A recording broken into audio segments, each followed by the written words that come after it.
Great pleasure to present today a talk of Chloé Berthélémy, who is a senior advisor at European Digital Rights, an association of civil and human rights organizations in Europe.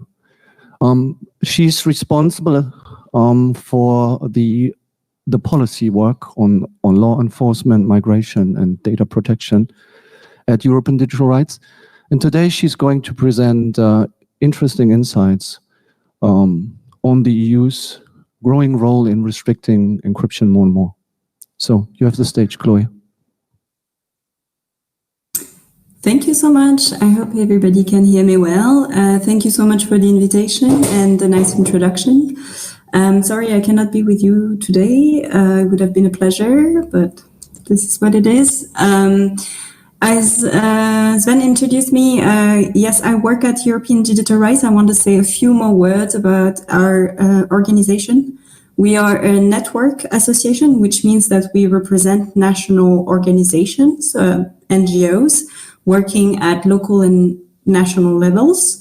And our mission is really much to make sure that European legislation is respecting fundamental rights in the digital era, which means that we try to influence EU laws. We talk to the different EU institutions, and we try to make sure that they understand what technology is about and how certain policies may impact people's rights and liberties online, but also offline via the use of technologies.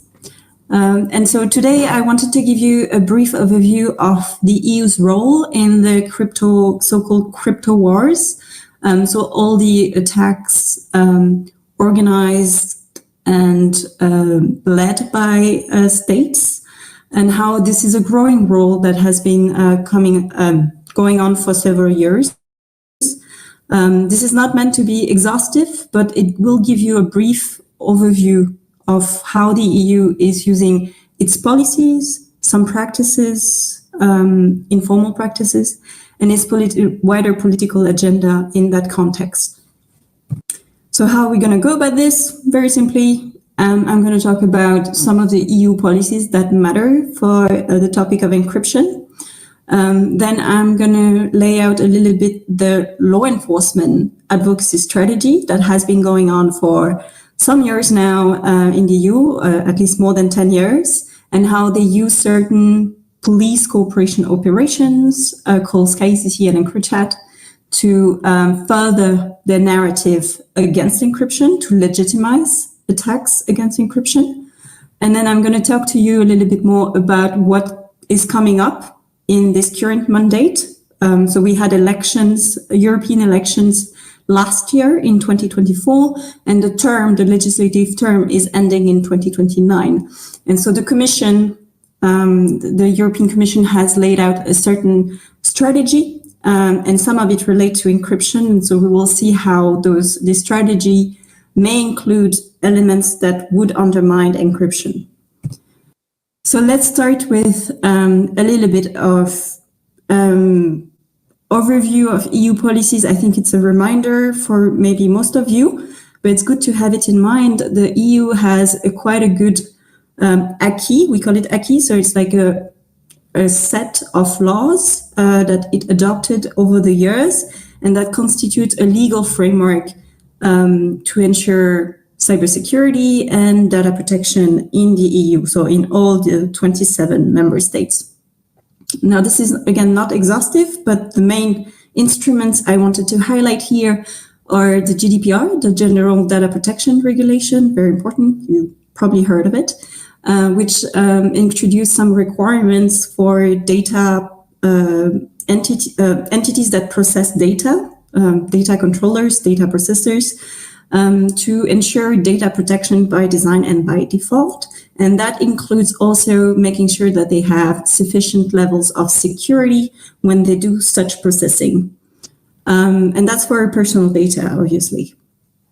And the second one I want to highlight is the NIS directive, which is a Network Information Security Directive. There was a first version, and then now we are at the second, which was adopted in 2022. and it's introduced some obligation of security guarantees for entities in critical sectors, specifically electricity grids, for example, water supply, and so on and so forth. So more like kind of infrastructures that are critical for society to function.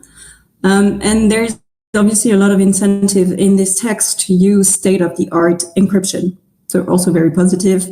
The directive lays out that there shouldn't be any attempt to weaken end-to-end encryption. That is essential to protect such critical technology and to provide some effective protection of data and privacy, as well as security of communications. We also have an e-privacy directive. This is an old instrument from 2002.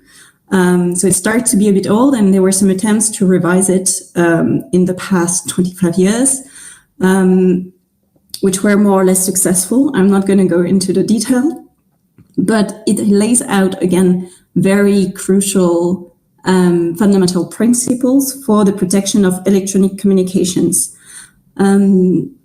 Notably, it forces electronic communication service providers, such as telecom, but also interpersonal communication providers, so messenger, email services, to take appropriate technical and organizational measures to safeguard security of their service. Again, quite essential. And then lastly, the last one is the Cyber Resilience Act, which was the last instrument to be adopted in 2024, so just last year. And again, here you have a series of essential security requirements that digital products put on the market in the EU have to fulfill.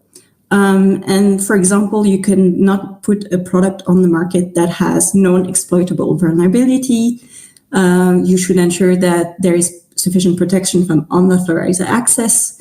And it encourages the protection of confidentiality of communications online via encryption. So again, as you can see, a legal framework that centers encryption as an essential tool to achieve digital security for all type of users, either individual users through the GDPR to the industry in the critical sector, but also more generally, also any kind of digital service or product.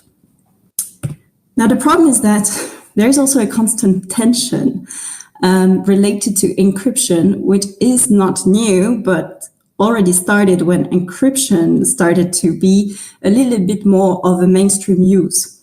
And it is especially like acute. This tension is acute post-Snowden era. We have the EU who is facing kind of two different interests. One is, again, from what I said before, encouraging the use of encryption, the development of strong encryption systems, as they call it, ensuring a higher level of cybersecurity and protection of personal data. They acknowledge it in their strategy. But also, the EU is also perceiving encryption as a major threat to the detection, investigation, and prosecution of crimes. That's because law enforcement authorities are complaining that because of encryption, they no longer have access to essential data or evidence for the purpose of prosecuting crime. And therefore, we end up with this very conflicting views.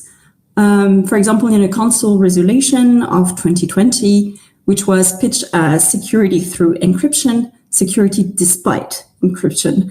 And what it means is basically, yes, we want the continued use of strong encryption technology, but we also want to guarantee the powers of law enforcement and the judiciary. They say to operate on the same terms as in the offline world, but what it means is basically to have access to encrypted data whenever they need.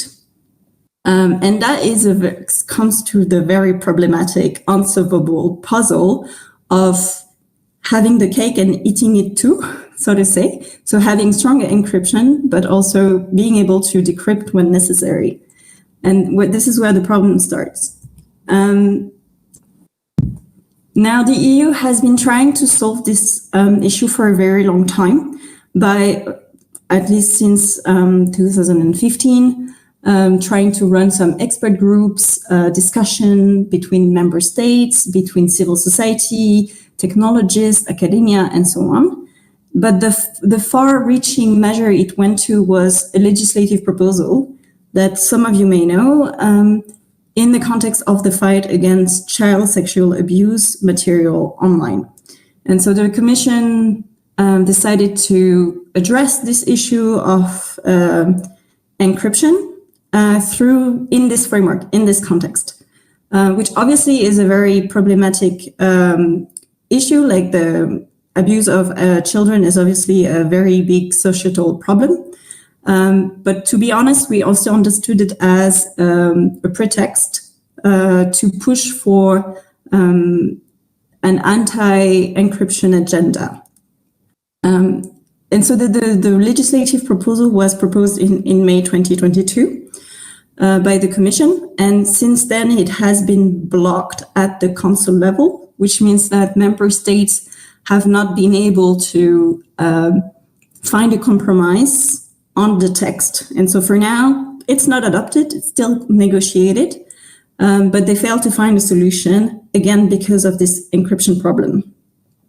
So what the proposal contained or included was the possibility for member states' competent authorities, so law enforcement most of the time, to issue detection orders to online communication services, which encompass a lot of them: messengers, internet access providers, social media platforms, file sharing providers, and so on and so forth. And those detection orders would force them to scan for evidence of known but also unknown abuse material, plus grooming, which is the practice of an adult trying to manipulate or incentivize a child to carry out certain sexual acts. And they would be forced to report any of this material or this text to the police.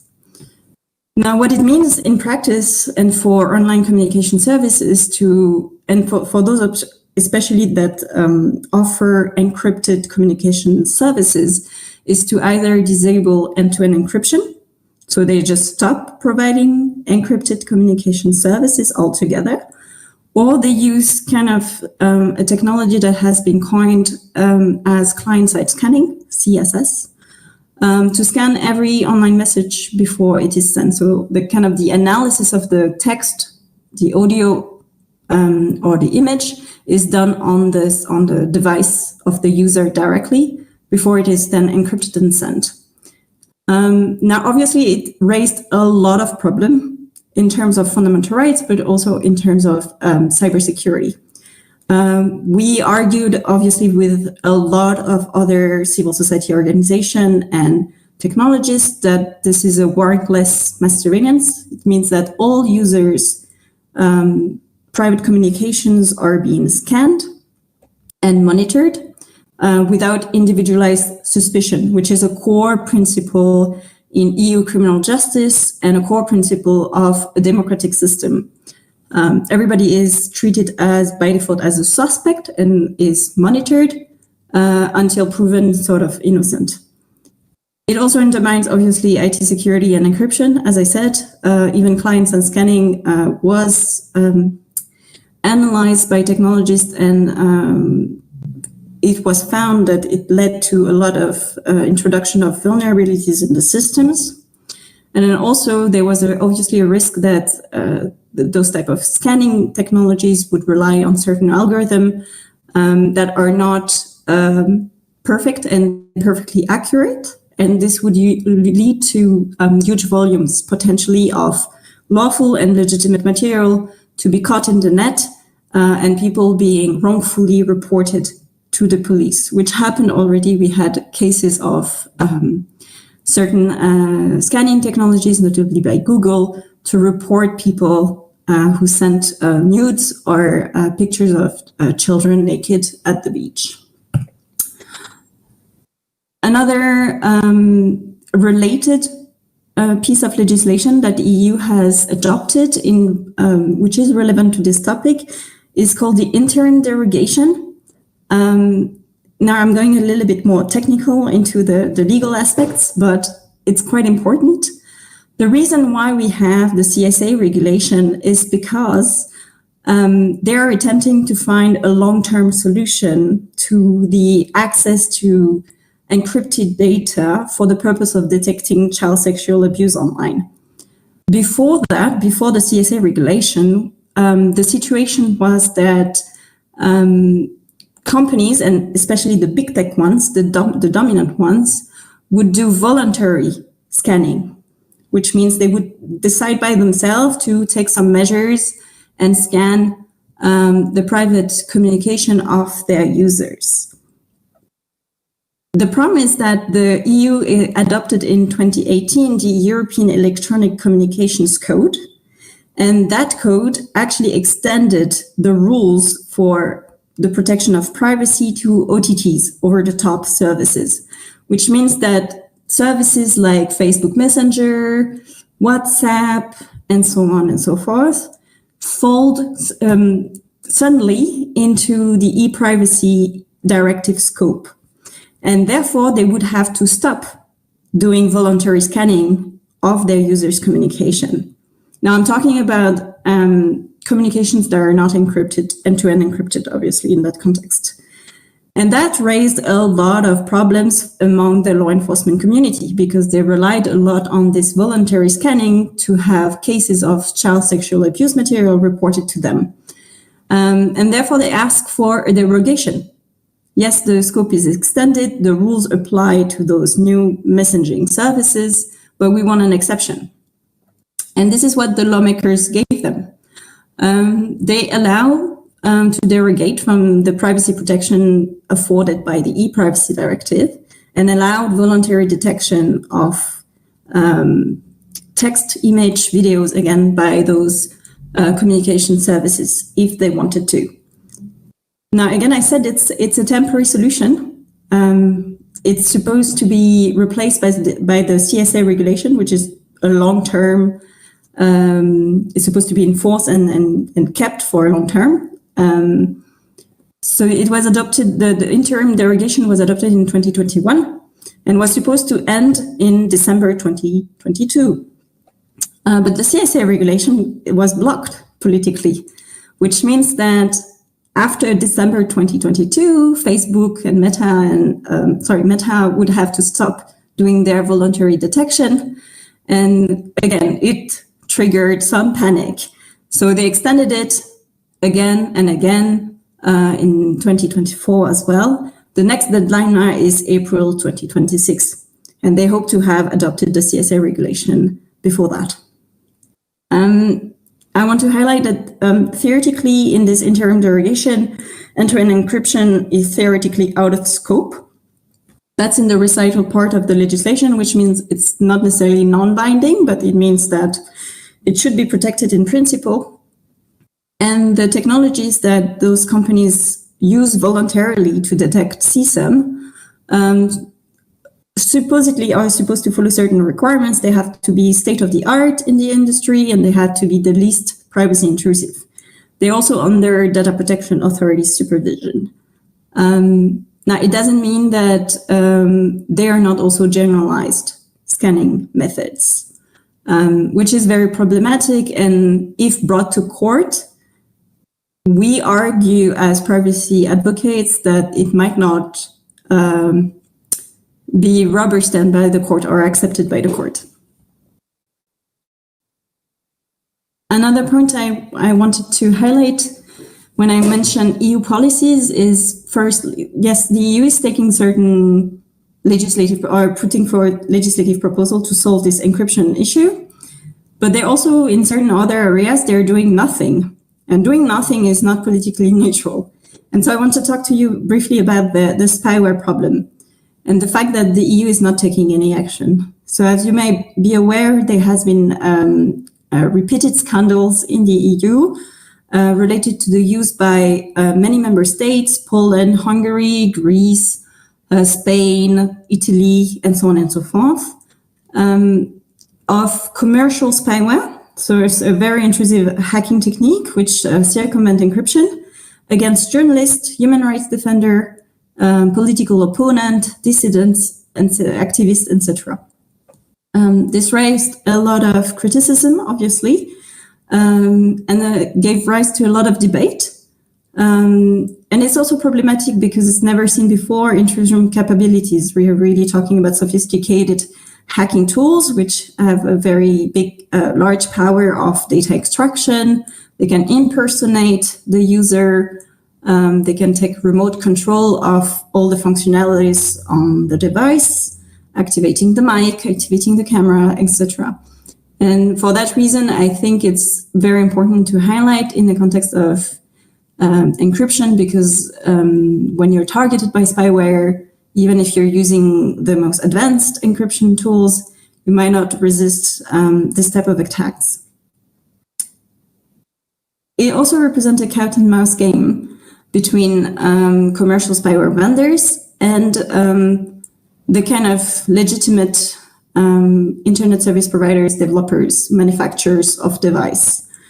And the problem is that this cat and mouse game is not regulated or barely regulated at all. So one party, the commercial spyware vendors, are trying as much as possible to find vulnerabilities in systems and also develop exploits, while the other side is trying to patch as quickly as possible all those vulnerabilities and solve and fill the gaps, basically, in their security system. And the problem is that the EU is permitting this. There is a certain permissiveness of this game, but the impact is obviously on the users.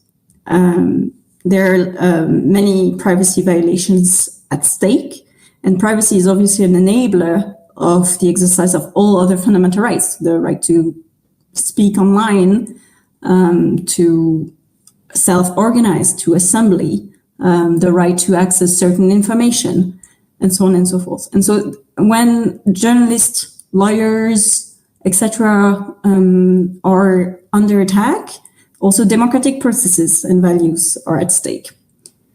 And lastly, obviously, with unpatched vulnerabilities and the fact that they are actively thought for offensive purposes and sold on the market, our collective security is also at risk because it undermines the security of our infrastructures.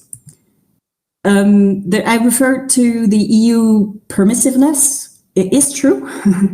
It happens to be that the EU has become sort of a safe haven for commercial spyware vendors to come and establish themselves on the territory of certain member states and sell their products on the global market, which means that there is not enough kind of regulation as to the establishment of those companies, but also on the trade of their product, which are very dangerous.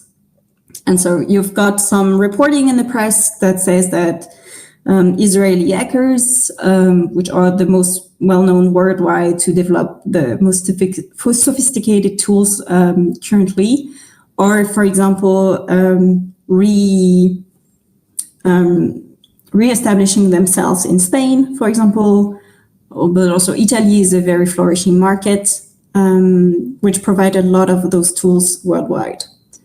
And we think that the EU single market is very regulated, but for those type of product, not at all.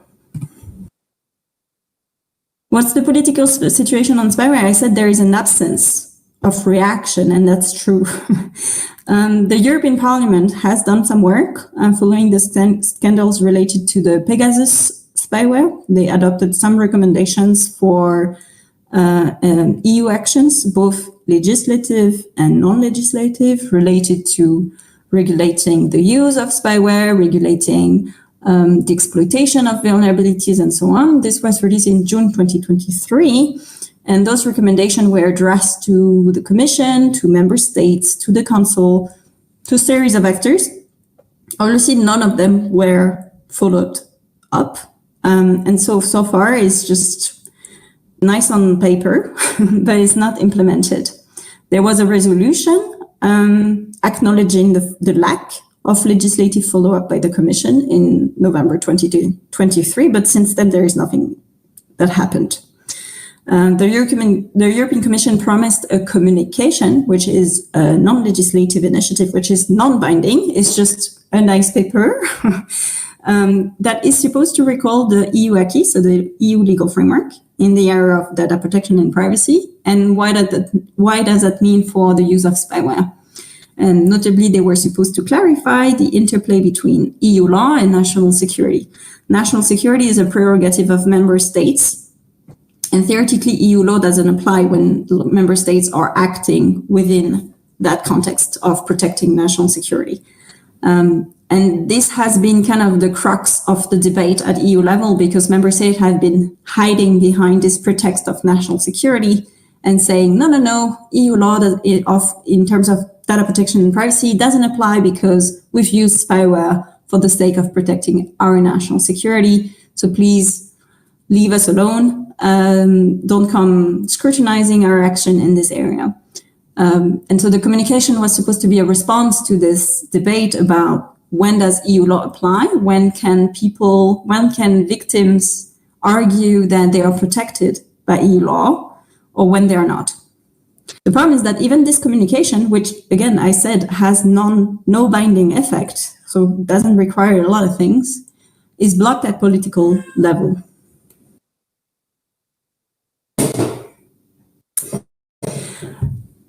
Another point I wanted to address is the law enforcement strategy in Europe to undermine the reputation of encryption and advocate for laws that would help them access encrypted data. In 2020 to 2022, there were a series of operations against encrypted communications network called SkyCC and EncroChat. Those were pitched as successful police operations to circumvent encryption. Obviously, there raise a lot of problems, which I don't have the time to go through. But what I wanted to address when raising those two operations were the underlying goals that they have, the political goals behind it. Yes, they were to mainly on the surface lead investigation into certain criminal networks, but also the political goal behind it were to delegitimize encrypted apps, trying to really frame them as because you're using them, you are by default a criminal, or you have something to hide. And so they were instilling a presumption of criminality. If you're using those type of encrypted apps, then you must be a criminal, or you must have done something wrong.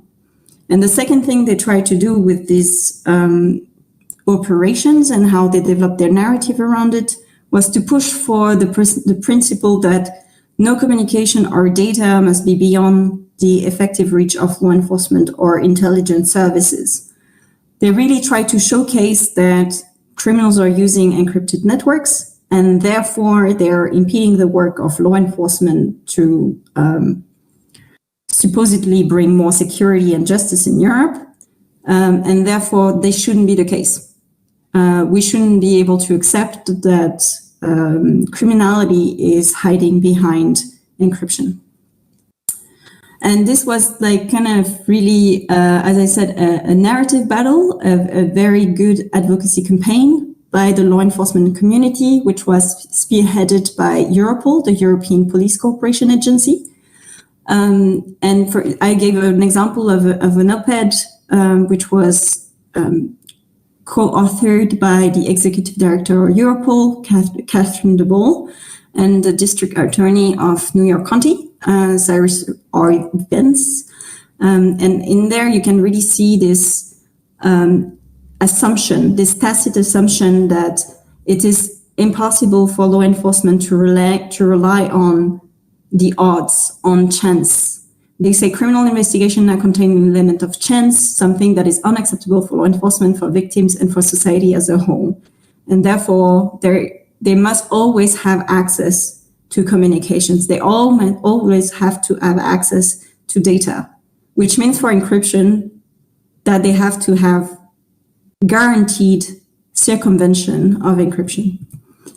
What does that mean in practice? Because there is a problem, they can attack SkyCC and EncryptChat because those are not really popular apps or only in for certain type of people. The problem comes with mainstream apps like Signal, WhatsApp, iMessage, and so on. The fact that end-to-end encryption is being rolled out in many digital services. What they're asking then is for backdoors, which they understand as the solution to guarantee constant access. And so here I have extracted a sequence from a documentary where Catherine Debol, again, the executive director of Europol, is really saying in front of camera that for her it's fundamental that the law enforcement has encryption backdoors to access information. And this is kind of, as I said, a narrative that has been going on for some years. You have the joint declaration of European police chief who asked for backdoors last year. Europol also published a report on encryption, as well as Eurojust, which is the judicial cooperation agency, together with Europol, also repeated again that encryption is an issue and impede law enforcement access to data. These calls by law enforcement didn't go into deaf ears. The Commission is very keen on pursuing what the law enforcement authorities have been requesting, and therefore there is some elements in the mandate, the current mandate, that are related to access to encrypted data. This was done, there was some preparatory work that was done in the previous mandate, and that was carried out in the framework of the high-level group Access to Data for Effective Law Enforcement, also called Going Dark, the Going Dark problem. It was a working group set up by the Commission in June 2023, co-chaired by the Commission and the rotating EU Council presidency. But it was launched by the Swedish, basically. The Sweden as a member state is very keen on this issue. What was it? What was it like? It was composed of member states experts, mainly from prosecution offices, law enforcement authorities, and then there were a few observers from a data protection perspective, so a few from the data protection authorities, but they were really in a minority. They were not a typical high-level expert group. They were a high-level group, which meant that they didn't have to abide to certain transparency requirements in EU law, and therefore this process was rather opaque, and we as civil society had a hard time getting access to the discussions and what was debated among them. The mission is officially was officially for the group to make some recommendations for future development of EU union policies, which means that their ultimate goal is for the EU to take legislative action, such as what they did on the CSA regulation. And obviously, you wouldn't be surprised to see encryption backdoors as one of their main recommendations. They lay out their wishes for access to data by law enforcement, and one of them is implementing what they call lawful access by design. And so this would be a requirement for any type of data handlers, which is in the fourth box. The scope of intermediaries that we're talking about, it's telecom, email providers, social media, messenger services, smart and connected object manufacturers, and all type of hardware manufacturers, like all type of device, should have at the design stage taking into account the need for law enforcement to access data collected by their services or their product. which is basically implementing a backdoor at any level of the industry. They also talk about an obligation to decrypt in case those providers are encrypting data. They should always have in mind the possibility to decrypt it.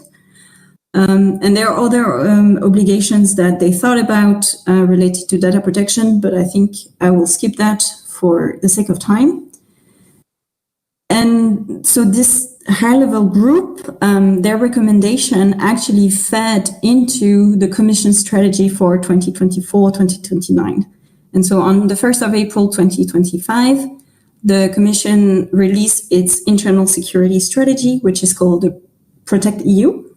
And as you can see on the list, bullet point 3, the Commission is intending to present a technology roadmap on encryption to identify and assess technological solutions to enable lawful access to data by law enforcement authorities in 2026. Again, they're trying to map technological solutions such as client-side scanning, backdoors, any form of hacking or encryption workarounds into a document in order later to take legislative action and so put it into EU law. So this is very worrying, and this is going to be the main focus of digital rights activists in the coming years, because this is coming to something a bit more concrete than previous years where we had a lot of debates. Now we are really talking about having a roadmap of certain technology that allows the circumvention of encryption. And the Commission is leading that process. If you want to know more and to follow this, you're more than welcome to follow our website where we post regular updates and to subscribe to our newsletter for what's coming up. Any questions?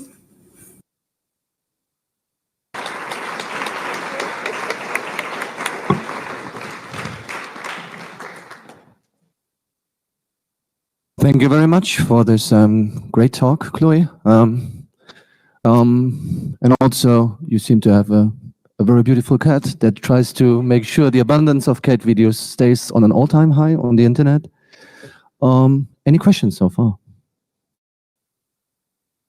Thank you, Chloé. That was a very informative presentation. Learned quite a new things. I was wondering, this all sounds very scary, like mandatory, like backdoors. It sounds like a huge risk. How likely is it for this to become a reality? And I have the second question, which is, are there any other countries or outside the European Union who have done something similar? And if they have done something similar, has there been any pushback that was successful or not? Thank you for the question. Should I answer directly or are we collecting questions? You can. I guess you can just answer directly. Okay. How likely is it to happen? The $1 million question or euro question?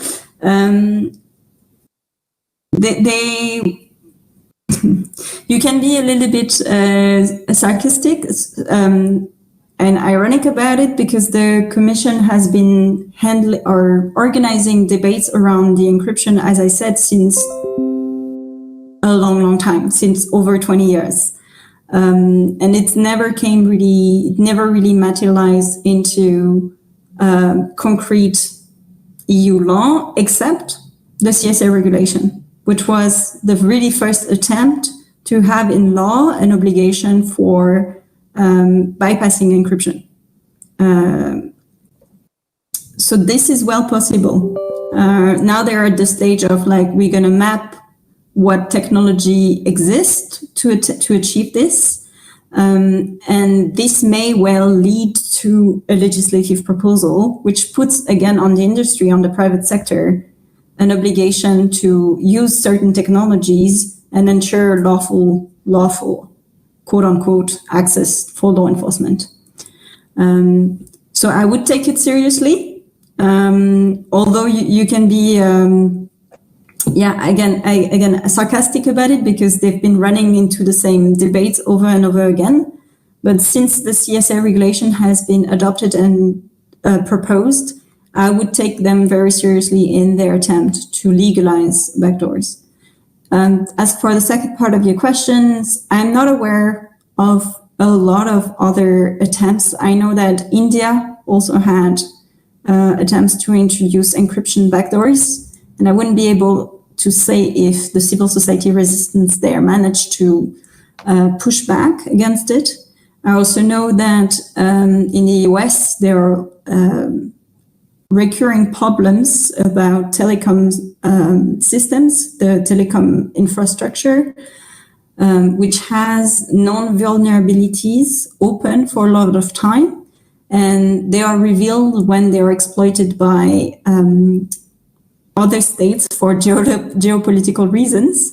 And so the recent scandals that you may have heard of is the Salt Typhoon hacking, which is a Chinese hacker group, which is close to the political power in China, who has been able to exploit certain vulnerabilities in the telecoms and access very important communications, including of public administrations.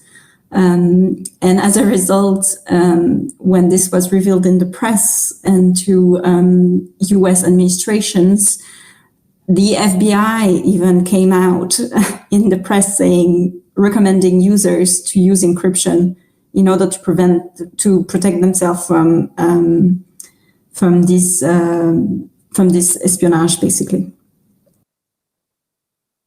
Wow, that's a sad story. Okay, next, please. Thanks for your presentation. And I do a lot of assessments of big like cloud products and stuff like that. And encryption is often one of the most important security measures there. Also, when the services are used by governments. And do you see any debate going on the impact of backdoors for those usage scenarios? Because governments use like the same products as consumers. Is there any political debate like pointing that out, or is it still a hidden part of the hidden impact?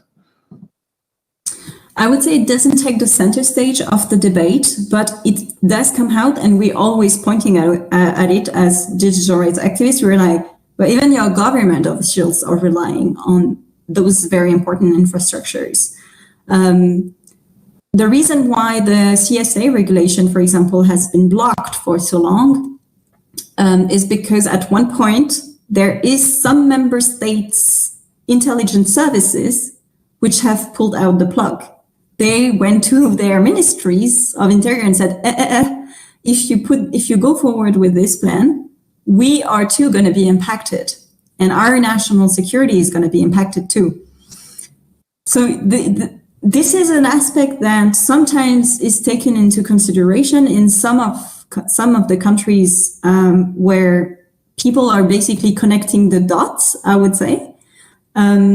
But it takes a long time before lawmakers realize that this is a crucial part or a crucial aspect of their plans. I had something else in mind, but now it skipped out. It will come back later, maybe.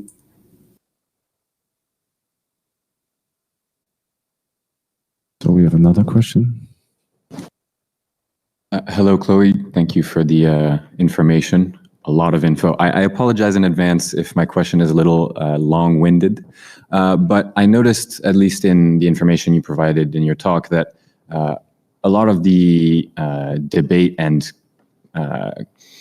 contested ideas in these law propositions seem to be all the way one way or all the way to the other, kind of saying, oh, we need to have access to all this unencrypted data before it gets encrypted, or no, you shouldn't, blah, blah, blah.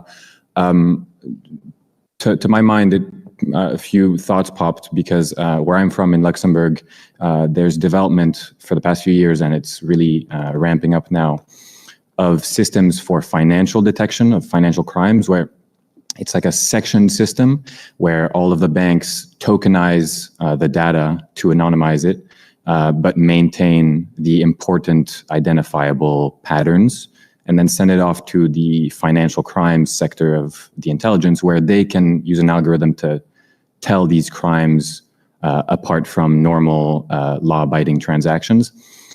My question would be, why do you think there aren't, or at least to my knowledge, there isn't much development and interest in one of those two section systems for the CSA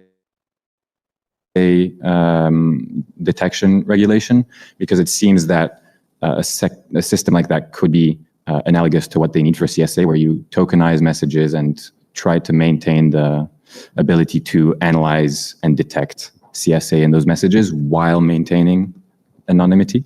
Thank you for your talk. Thank you for your question. I think the problem is ultimately that you need to re-identify the person at one point if you want to carry out the investigation up until the end. And therefore, your tokenization is applicable to until a certain point in the prosecutorial timeline. So it doesn't really matter. Like all the criticism that we have in the context of the CSA regulation would still apply, even if at the first stage of the flagging system, you're not identifiable. There are enough elements and personal identifiers that are retained later on, and that can be like, and then you can, like, basically you can then be re-anonymized, but it doesn't actually prevent false positive. You can still be reported to the police, although your content is legitimate. There's still this issue of mass surveillance, which happens in the financial sector, and this is actually one of the big loopholes that we have in financial transactions, or kind of a testing ground for a lot of mass surveillance measures in society. A lot of surveillance technologies are being tested, trained, developed, deployed for monitoring financial transactions. And this doesn't get as much resistance as private communications, although arguably it's equally sensitive. But I think for private communication, there is this additional element of sensitivity, I think. I don't want to make a hierarchy between the two content. I think it's equally sensitive, but I guess for private communications, it really directly attack core of the principle of privacy, professional secrecy, for example, and so on. So I don't think the anonymization technique would actually lift a lot of the doubts that were raised in the context of the CSA regulation. So maybe we have a brief last question now. Thank you very much for the interesting talk. I just had a quick question. In the UK, there's the Investigatory Powers Act, which allows the UK government to force vendors to implement backdoors. And this is what the UK government recently tried with Apple, to have them implement a backdoor. Apple, as a result, disabled end-to-end encryption on iCloud. What is your take on that law? And do you think there is any chance of pushback on this law? Thank you. Very good question. Our network also includes a British organization, and obviously we've been very alert to the situation in the UK. We are obviously very concerned and opposing this type of laws. What the Investigatory Power Act is doing is basically putting in place a hacking system called key escrows. And key escrows are being debated since the 90s and have been proven to actually create vulnerabilities in systems that are putting everybody at risk, their privacy, the security. of systems, and obviously is something that needs to be fought against. And in the case of Apple, they had no other choice, but I think they also managed to make it public, which is also not a given, because this type of legislation also includes certain element of secrecy. So I think Apple was not even able legally to inform that they received such an order, but they did manage later on during the judicial proceedings. And I think this is part of a campaign to raise public awareness of the risk that this type of law enforcement powers have.